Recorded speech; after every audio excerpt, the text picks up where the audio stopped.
They fall in love with tap water again through a FloWater device. Then they quit drinking bottled water, so much soda and caffeinated, carbonated energy drinks, whatever it is. So we kind of solve the problem at the source of the problem rather than just symptoms of the problem. Bottled water is a symptom of the problem. The problem is people need to trust their drinking water, and they'll drink more of it and they'll use it. And that's what we're solving for.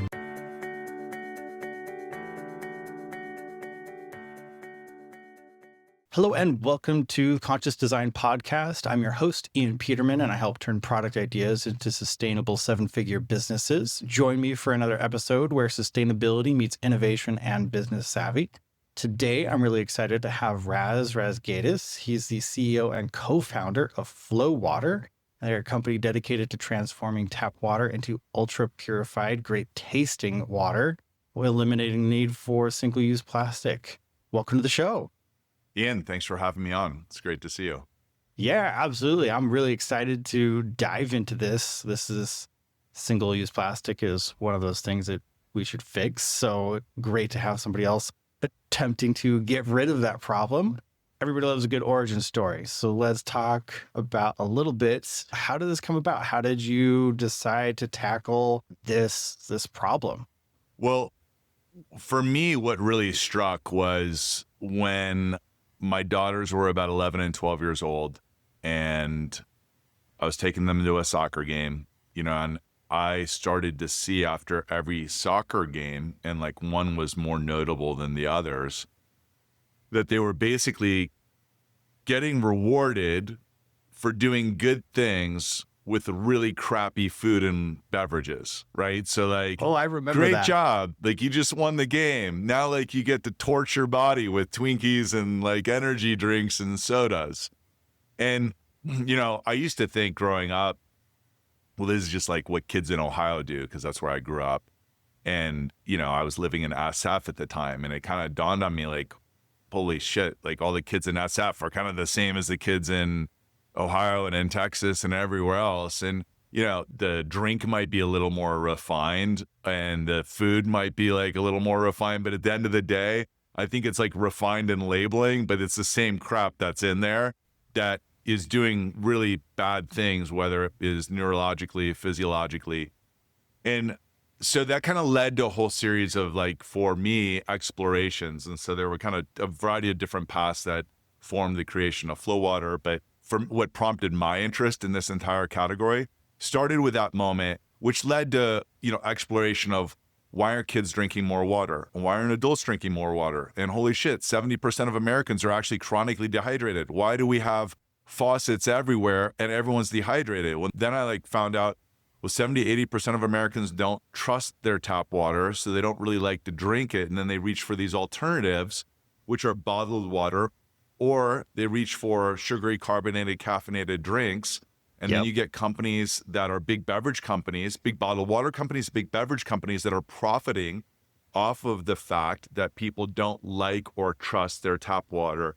And it creates this endless loop of everyone winning.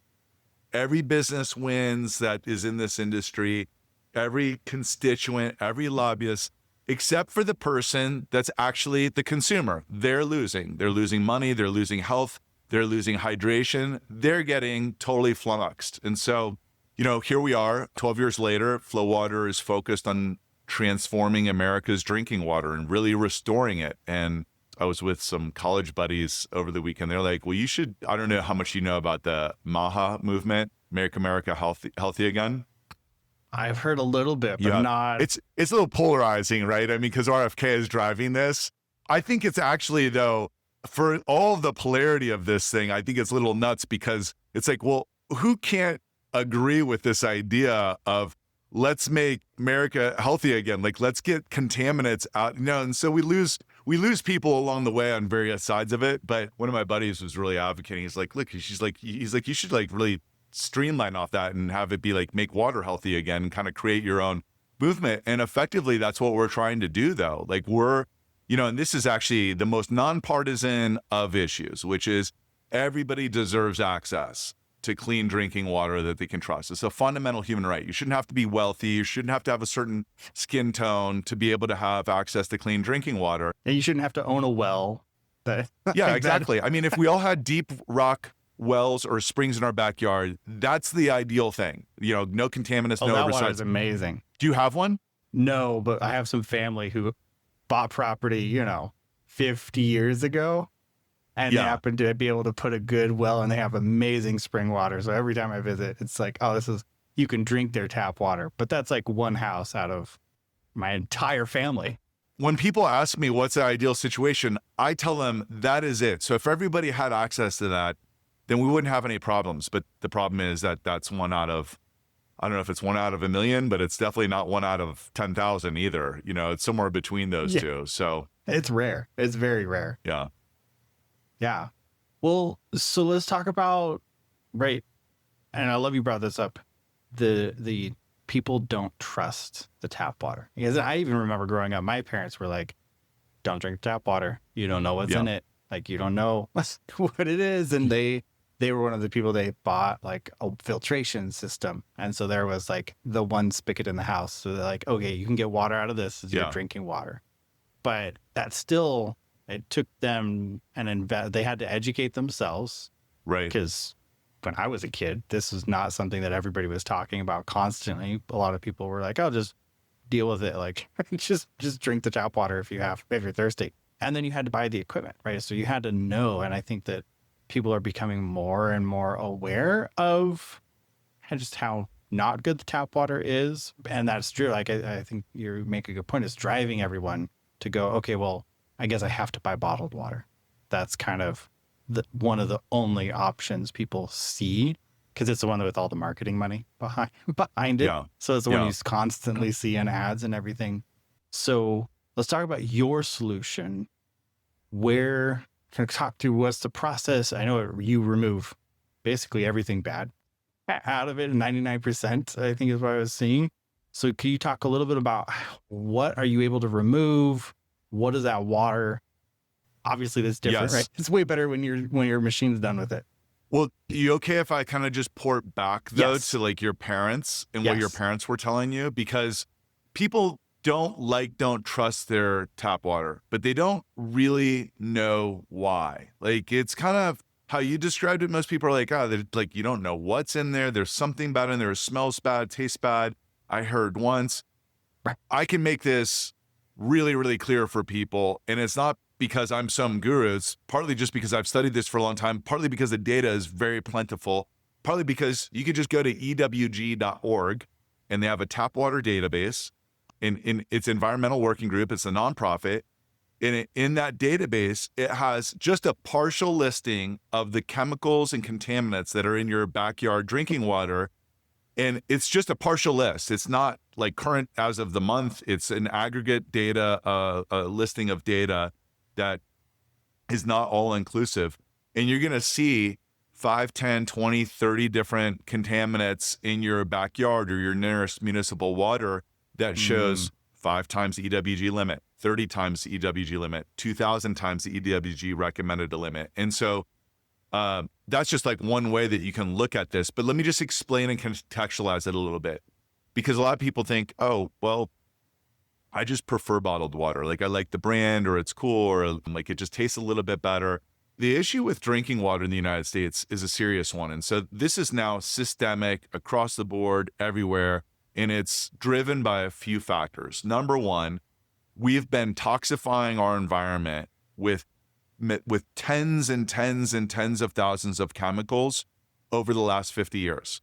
So toxicology division of the EPA and manufacturers and companies that bring chemicals into the US have to register those with the EPA under this toxicology division. I believe it sits under the EPA. And to date, there's about 80 to 90,000 in the US alone, registrants that have been made for chemicals. There's about 50,000 that are believed to be in use in the United States.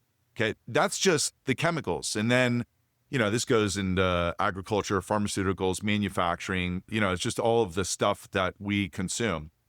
And there are fewer than 100 of contaminants that are regulated by the Safe Drinking Water Act. There's actually 94 to be exact.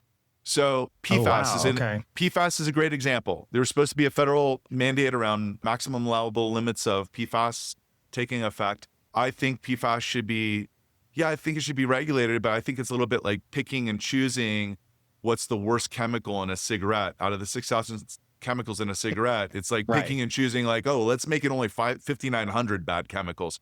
We have a restoration area to solve for.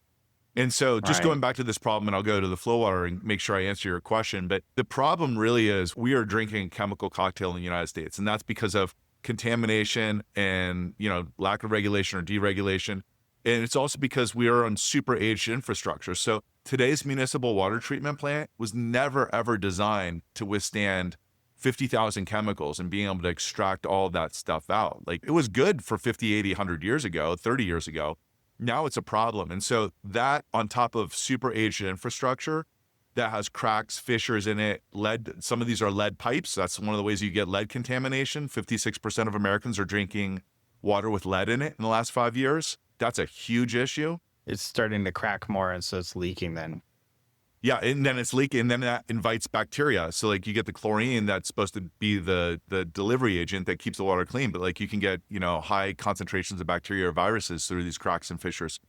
So we have an infrastructure issue. So there's a bunch of solutions to it. Going back to kind of your question specifically about FloWater, we solve that problem, and I advocate for policy reform, regulatory investment. And then, by the way, these are not like right and left issues. Sometimes people hear those words and they're like, oh, like that must be like super left leaning, all policies. No, I'm actually personally very nonpartisan, but organizationally, it's we're really more around advocacy of clean drinking water. So that doesn't mean regulate the daylights out of everything so no work can actually get done or no one can like have free enterprise. No, but who doesn't want clean water? I mean, exactly. Like there's an appropriate level of work that needs to be done so that we all benefit from that. And so what FloWater does is we built a 6 foot tall, 18 by 20 inch wide and deep, super potent purification system that connects into any water line, any municipal water line. And we put these in hotels, schools, gyms, businesses, all across the United States. We've got almost 15,000 or approaching 15,000 total deployed units throughout the entire United States. And what this does is it completely transforms that drinking water that comes into what we believe is the world's best tasting, most trusted water. And so there's 7 stages of filter and purification, basically extracts everything bad or almost like down to 0.0001 microns, puts good things in there that help your body absorb the water and make it taste great. And the net result is people love it. They fall in love with tap water again through a FloWater device. Then they quit drinking bottled water. Then they quit drinking so much soda and caffeinated, carbonated energy drinks, whatever it is. So we kind of solve the problem at the source of the problem rather than just symptoms of the problem. Bottled water is a symptom of the problem. The problem is people need to trust their drinking water and they'll drink more of it and they'll use it. And that's what we're solving for. Awesome. Yeah. And I love that you brought up adding things back in, because if you going back to the well water thing, it's not just H2O. Well water is not, it's not Yes. pure hydrogen, oxygen. It's not just that. There's actually minerals and there's salts and there's things in there that are supposed to be in there that come with that your body can actually use. So it's not just removing. You can't just remove it and have it be the same or even close to the quality that, with well water's the gold standard. You got to put some stuff back in that's been stripped out through various processes and just time and cleaning it, but you got to put that stuff back in. Yeah, you're right. A lot of people don't know that. So sometimes I think people go to the store and they say, you're just going to drink pure reverse osmosis water, which is, we use a proprietary form of reverse osmosis called advanced osmosis, which is basically RO, we believe far better than, but it all similar structure and platform. And if you don't put any minerals back in the RO water, you're basically left with something that's really close to distilled water. Or sometimes people go to the store and they say, I'm just going to drink distilled water because it's the purest form of like literally pure H2O.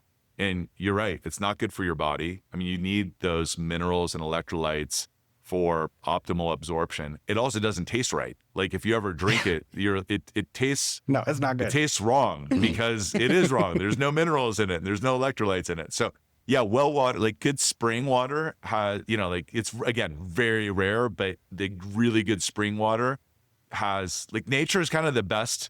It did it right. Yeah, nature did it right. And then like it didn't work so well when we tried to scale it through like our own ambitions and with our own ideas. And kind of what we've done with FloWater is we've basically tried to use nature as a formative way of restoration of bringing people back to the tap, which is we do want to utilize local tap water. People shouldn't be drinking water that's just baked in plastic, because that plastic is literally entering their body to the tune of one credit card's worth of plastic a week through either the food that we eat or the beverages that we drink. It's not only terrible for the environment, but we want to be able to get people back to the tap, but then also kind of have this restorative effect that nature intended of adding electrolytes, natural electrolytes and trace minerals back into the water. So there's it's not technically biomimicry, but it's kind of the same concept of biomimicry. Hey, it's your host, Ian. I'm really glad you're enjoying this episode. I absolutely love highlighting amazing brands and founders for the awesome things they are doing. I've helped hundreds of entrepreneurs and businesses like yours turn their boldest ideas into powerful, purpose-driven brands. So if you're serious about building a brand people love, like our guests and clients do, and one that you're proud to stand behind, I invite you to dive a bit deeper with our book, Conscious Design. Inside, you'll discover the exact framework and steps we use to help entrepreneurs like you turn purpose into a powerful, impact-driven brand. A brand that stands out, attracts loyal customers, and drives sustainable growth with social and environmental responsibility woven into its DNA. Grab your copy today. You can find it on our website, consciousdesignhouse.com, or just find the link below in the show notes. Enjoy the rest of the episode, and don't forget to like, subscribe, and share.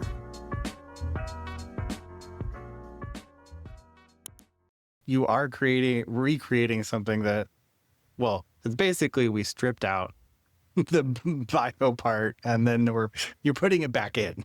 Is what Right. you're Yeah. re-bioing. I don't know. I'm sure there's a good word we could use for it.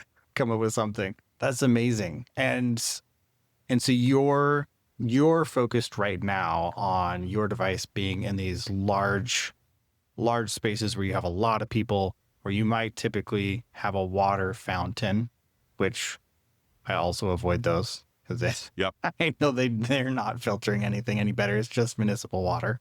And so that's really what you've been focusing on for these last 12 years, is getting these large area, maximum impact kind of replacement, correct? Yes. So kind of working backwards, starting first with the consumer, someday we'd like to be in the consumer household, and we will be. And then small, medium-sized businesses, we do have a portion of our business where, we get calls frequently from a business that's seen us and they're like, hey, like we had an experience with FloWater, or we saw a Google ad, or we saw one of the videos of like the outcomes that people are having. We want to try this and get this and deploy this into our office. We'll do that. Most of our business ends up being hotels, schools, gyms, and corporations. And when I say corporations, that, it could be 30, 50, 100-person organizations up to many tens of thousands, and all over the United States. So, we're not relegated to one market, one city, one region. We have FloWaters throughout all 50 states. And again, primarily, what we're trying to solve for are the biggest pain points and the biggest problem points. So for example, today you send your kid to the school. Across the United States, there's still to this day, and we've had 4 Democratic presidents, 5 Republican ones. So like I always get annoyed when both sides start like pointing the finger at each other. Over the last 50 years, 4 and 5, and we still don't have a federal mandate on lead testing throughout the United States. So you could be literally sending your kid to school With lead pipes. and yeah, it's literally playing Russian roulette with their neurological system, because lead is, I think is one of the biggest issues that we face in the country today. American Academy of Pediatrics says the only acceptable amount of dose for adolescents to receive of lead is 0 parts per billion. 0. That's the only effective, that's the maximum, like kind of Maximum is tolerable nothing. dose. And so this idea that we don't even have a federal mandate, and so one comes into play, and then when it comes into play in the next couple of years, it's already way too high, in my opinion, and many other people's opinions.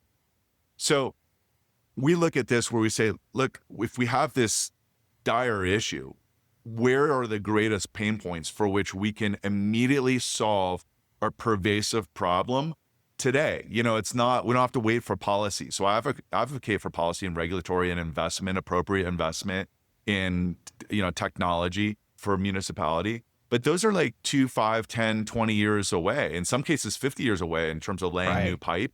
So we have to do something today. That's how big the crisis is. And for example, you and I sitting here, if we haven't been filtering our water and eating really clean food, the chance is, the data shows that you and I have a plastic spoon's worth of plastic sitting in our brain in like little pieces, microplastic. That's a huge issue. And the plastics are not, you know, people think, oh, like, well, how big of a deal is that?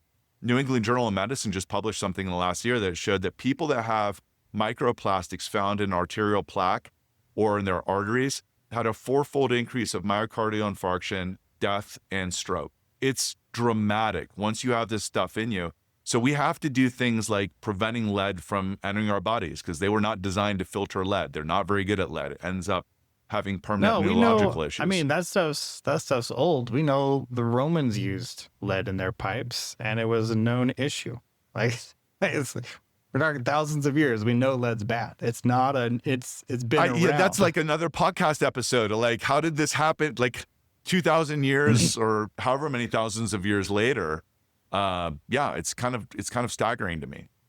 Yeah, it's crazy. It's crazy to think, and I didn't realize that there wasn't any regulation against lead not in federally, water. Not federally. So some states have some regulations or requirements, some cities, some municipalities. But if there was something across the board, over half of Americans in the last 5 years wouldn't have been drinking water with lead in it. I mean, that's the bottom line. And right. So well, yeah, it's a huge issue. As you said, it's a bit of rush. Like, do you happen to live in the right place? And if you're a kid, right, you don't have a choice where you live. It's like, well, where did you happen to get born? Like that. There's no way to have zero. Exactly. And in fact, I mean, there's unfortunate data, but the data shows that the more marginalized you are, like kind of in a population, the more marginalized the population is, though generally speaking, worse the water quality is. So it's this double whammy, which is, well, if you're in an environment where you're already part of a marginalized group or a marginalized population, it just becomes harder to advocate for yourself. Yet you have to do even more advocating for yourself because not even your drinking water is as clean as the people across the street or across the highway or whatever it is. And so, right. You know, this idea of water equality, everyone deserves access to clean drinking water, and that, you know, every man, woman, and child should have access to clean drinking water is something that, you know, not just I, but my entire team, like this is me and 80 people that are working on this mission are just super committed to. Yeah. Well, I think I don't know how anybody would argue against it. Like, what? There's no real argument as to why this shouldn't be happening. There isn't. It's just that there's a huge amount of economic incentive. There's no public argument against it, but like all the economic incentives around so many companies are profiting from this kind of precipitous decline of American drinking water and a broken infrastructure. And so that's one of the things it's been great and rewarding, but it's been difficult about the change, which is if you're changing status quo, particularly a really profitable status quo, that's very hard. You've got incumbents that are multi-billion-dollar companies that are embedded in this, you have to capture some tailwinds. And part of that, you know, hopefully is good luck. Part of that is hopefully just showing up, working hard, doing a job, having a great product. Part of that is having consumers and advocates that are evangelizing, saying, no, like I'm sick of this stuff. Like I'm not going to tolerate X, Y, and Z in my office anymore. Or I'm going to ensure that my employees or my students have access to clean drinking water and making decisions to support that, particularly also just with our voices in terms of advocacy and causes. Like this stuff matters. Right. Well, I think it's amazing what you guys are doing. I'm glad that you have a solution. I think that's one of the things, right? Is you have to actually have a solution, and then you have to tell people about the solution, and then people could start activating the solution. And it's kind of in that order that it has to happen. So it's great to see that, you know, you've been around for 12 years, it's taking time, but you are actually making an impact. Before we wrap up, I wanted to talk a little bit and get your thoughts on like moving forward. So I know right now you're aimed at these really high impact areas. Are there not everybody necessarily wants a big 6-foot thing in their house. Are you looking at moving at some point to be able to scale this down, be able to have a easier to use, smaller thing? Yeah. I mean, I could even think of like a portable one, right? Of something that you go, if some of you're traveling a whole bunch and you're at hotels, like you don't trust it. The hotel's not paying, you typically not paying to filter out all the water. You're going to have to buy bottled water. I guess how are you thinking long term of trickling this down into, can you even go after all of those spaces? Is that possible? Yeah, I would say, the last 10 years of the business have really been about laying the foundation and laying the foundation of building out a brand that people love, they trust, that performs, that changes behavior radically. I mean, we have so much data that shows that when someone has a FloWater installed, they drink less, bad stuff, they drink more good stuff. And in a world where people are chronically dehydrated, if we can show that consumers drink 2 to 5-fold more water every day after they have access to FloWater, it's really dramatic. So right now we're scaling this B2B side, and that's going really well. I mean, every vertical across the United States is really progressing beautifully. The next 10 years of the company end up being making product modifications and product enhancements or modified form factors to provide, greater access to drinking FloWater wherever consumers work, rest, and play. And so that means maybe smaller offices, home offices, like maybe a miniaturized or a reduced size FloWater refill station at some point. That means probably a countertop FloWater that might be both commercial as well as residential. And then that could extend to FloWater on the go, in the form of a bottle that filters, for example. The thing that I always wrestle with, and that I think every entrepreneur wrestles with, of course, is you have limited capital. You're fighting against incumbents that have way more embedded marketplace presence, as well as resources, as well as people and distribution channels and all that stuff. So it kind of becomes a question of like, well, how marginalized can you end up yielding your focus without capsizing the core part of your business, right? And so we're really fixated. Sometimes people are like, oh gosh, you should go to like this country and that country. I'm like, gosh, well, I'd like to like just. I had that thought too. Like this could be used everywhere. You can be. I know, it's so tempting. This is why if I'm ever in a Lyft or an Uber, this is why I don't tell them what I do, because they want to talk about it the whole way. I just tell them I'm a plumber, which I kind of feel like I am, because I started out like selling, installing, and doing stuff. But people are like, oh, you should have these on airplanes. And it's like, there's an unlimited number. But for us to really stay focused where, I want to be able to walk around Chicago and find FloWater frequently. Like right now, I still run into FloWater frequently when I'm on the road, but it's frequently for me as CEO for FloWater, remembering that time when we had 0 in the market. It's still never enough. But, we should see these, like you see Starbucks everywhere, but, not quite in the same metaphor. You just want to be able to see it in a lot of places wherever you're showing up outside the home is where we believe you should have access to clean drinking water. And I'm not just evangelizing and advocating, hey, we're the only solution that's out there. I am convinced that we are the best product for our intended use. If there's some other intended use, I tell friends, family, business prospects, hey, here's some other company. Like if you're in this category or you need to do the X, Y, and Z, this is a great product for that. FloWater is suited for A, B, and C. But yeah, we do need to keep focusing on scale. But the idea of getting FloWater into the home is a really attractive one. And it's probably our single biggest request, because what happens is you go to work and you fall in love with FloWater, and then you don't realize how crappy your water tastes. And then you want it until you actually have good water. Then you get home and you're really unhappy and you really want to solve that problem. So we have a pent-up installed base of consumers that are really thirsty, sorry for the pun, for FloWater at home. Yeah, I think that, I love that you brought up the kind of the focus, right, of, because I think it is a trap. It is a very easy trap to fall into, where you have to you can't say yes to everything, especially at the beginning, right? If you were like, oh yeah, we're going to do a home version and an office and these big versions, and we're going to ship worldwide, I probably would have overwhelmed you guys just to attempt to do that. So I love that you bring that up just from like the business standpoint of, you have to really pick your lane, focus on it, be doing that, and then expand. And now maybe you have the right enough customers that are going, we want it in our house. We want it in our house. And now you can expand or plan out safely expanding into that space without, I would definitely not want you to crush or destroy your current business because you're impacting so many people per machine. Right. Yeah. That's exactly the dilemma. Yeah. So we'll get there. Awesome. Well, for anybody, this has been really great.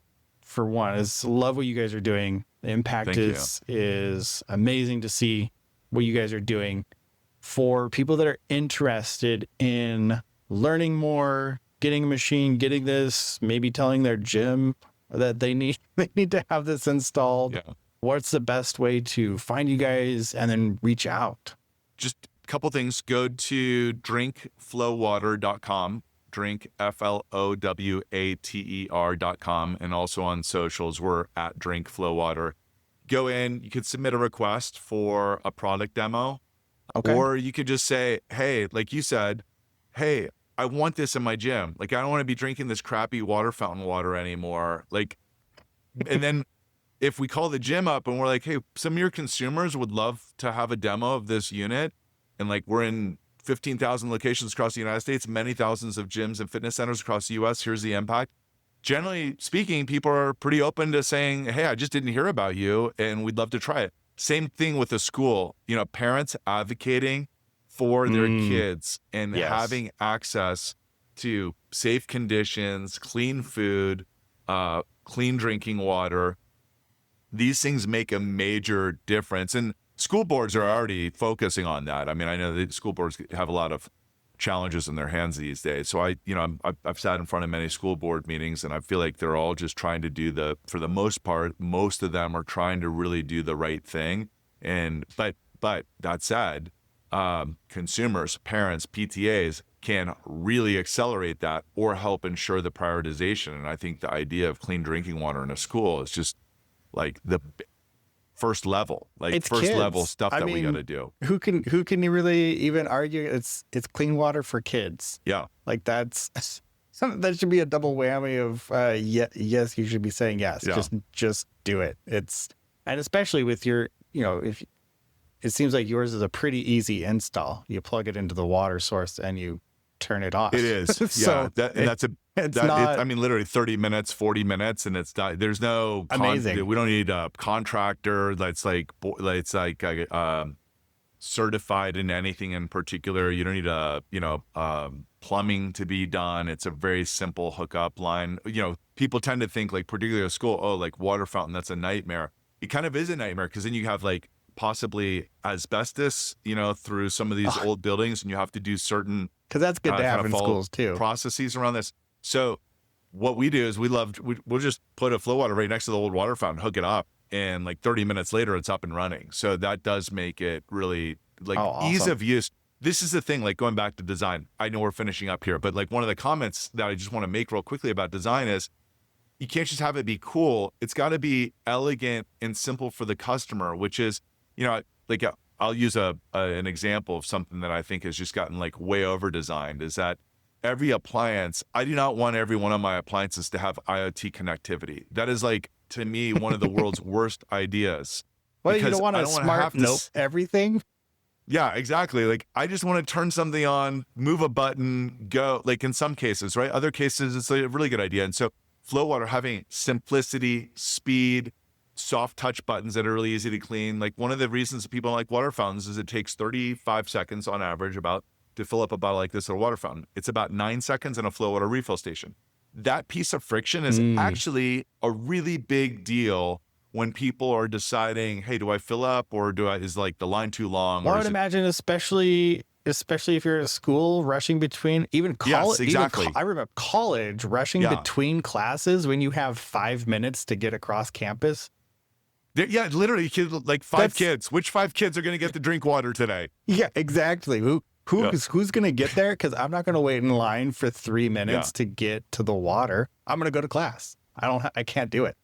Yeah. So I love that you would mention that, because that is a huge thing, is speed, making it easy, convenient for everyone, for whoever's installing it and setting it up, and the actual end user has a good experience with it. So amazing.